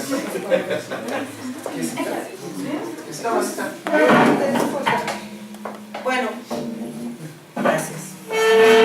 Vamos en orden. Samantha. Y Manuel, aprovecho. Efectivamente, en Estados Unidos hay un subsidio, un apoyo para garantizar la soberanía alimentaria, como lo llamaban ellos, o la seguridad alimentaria. En México, si bien es cierto que cultivar o no maíz, que a fin de cuentas mi proyecto, no hablo del maíz propiamente como proyecto y apostarle la producción de maíz. La mayor parte de la superficie sembrada en nuestro país se destina al maíz. Entonces tenemos que ver qué pasa. Primero que nada, y no es suficiente. No estamos garantizando la oferta nacional, o sea, la demanda nacional. Entonces ese es el primer punto. Si bien no lo menciono, porque no se menciona en el libro, sí hago mucho hincapié en esto. Porque en Estados Unidos hay diferentes formas en las que se está apoyando la seguridad alimentaria, como por ejemplo garantizando los precios. Si baja el precio, el productor tiene asegurado su ingreso. Entonces de tal forma que si ellos lo exportan más barato, tienen asegurado su precio. Entonces propiamente este tipo de apoyos está favoreciendo, y además los apoyos a la investigación, que les llegan directos. Que aquí efectivamente, como dice Manuel, el clientelismo no les llega. Desafortunadamente yo no podía meterme porque cuando uno se concentra en una investigación tienes que acotar y delimitar qué vas a estudiar, porque el sector agrícola tiene tantas aristas que podría yo enfocarme a cualquiera. Simplemente, como dije desde un principio, no estoy enfocando el sector rural. Y ahí va parte de muchas de las respuestas. ¿Por qué solamente así? Porque como lo dije desde el principio, mi base teórica son las aportaciones de otros estudios que han hecho de la aportación de la investigación y extensionismo que se han hecho en Estados Unidos y que se han hecho en Asia, que se han hecho en Brasil, que se ha hecho en Chile. Entonces ellos han demostrado que efectivamente el gasto en investigación ha incidido en la productividad total de factores, por eso meto también los dos factores, y que ha incidido en la producción. ¿Y cuál es el retorno? Por eso toco solamente esos. Sí he hecho estudios en el que analizo solamente un cultivo. Hice un estudio del maíz en un estado que es Veracruz. También he hecho estudios por regiones, porque efectivamente hay una disparidad. Yo, si analizo el sector agrícola es porque soy de Sinaloa y viví en Veracruz. Y me tocó ver los extremos. Así nada más. Soy empresario. Soy empresaria. Me tocó ver esos extremos. O sea, la superficie de regación agrícola me tocó verla desde niña. Y cuando llego a Veracruz, un estado tan rico en naturaleza, tan pobre en infraestructura. Entonces me tocó ver esos contrastes y dije, ¿cómo aquí no hay? Y nada más aquí llueva, si llueve mucho, pero si no llueve. Entonces, bueno, Eso fue una de las cosas que me motivaron a estudiar este sector. Por eso estas diferencias. Pero efectivamente, un estudio, y ustedes lo saben muy bien, tienes que acotar y delimitar. Y efectivamente, como mostré, mi marco teórico es ese y en ese me basé. También les dije que me está generando conflicto internamente ese modelo, porque yo quiero, también FAO hace otro modelo, donde no habla de la parte pluvial, que lo mencionas muy bien, pero habla de la irrigación, el porcentaje de irrigación. Entonces, dentro de los factores productivos se está considerando qué tanta agua tiene esa superficie agrícola para ver cómo incide. Y es otro de los modelos que tengo en mente y un proyecto en trabajo. Y lo estoy revisando ahorita, de hecho estoy trabajando esta parte, porque me atrajo más lo que FAO hace que lo que hace OCDE con el modelo CLEMS, que es parte de mi modelo teórico. Entonces, eso es parte de las disparidades, que efectivamente existe un clientelismo y eso también ha reducido el apoyo público de extensionismo, pero no se trata de decir, se están peleando, los quito y no les doy nada, sino de buscar la forma y encontrar la solución. Es necesario, como les dije, si la mayor superficie agrícola del país es el maíz, ¿qué está pasando? ¿Por qué no llegar a los pequeños productores? Porque el pequeño productor, el que tiene una hectárea, el que tiene menos de una hectárea, que está en las regiones marginadas, eso produce. Entonces, ¿cómo llegamos a ellos? Para garantizarles que tengan su alimento. Eso es lo que yo busco más que nada. La reconversión productiva, efectivamente, en el país se ha dado mucha reconversión productiva, por eso la producción de maíz ha disminuido. Pero ¿cuánto cuesta trasladar, como dijo Manuel, del maíz al aguacate? Si pasamos de cultivos cíclicos a perennes, lleva un tiempo largo de producción. Y eso hay una pérdida para el productor. Y el productor, el pequeño productor, vive de ese ingreso. Por eso se destinan cultivos cíclicos, no perennes. Porque el perenne le va a llevar mucho tiempo su recuperación.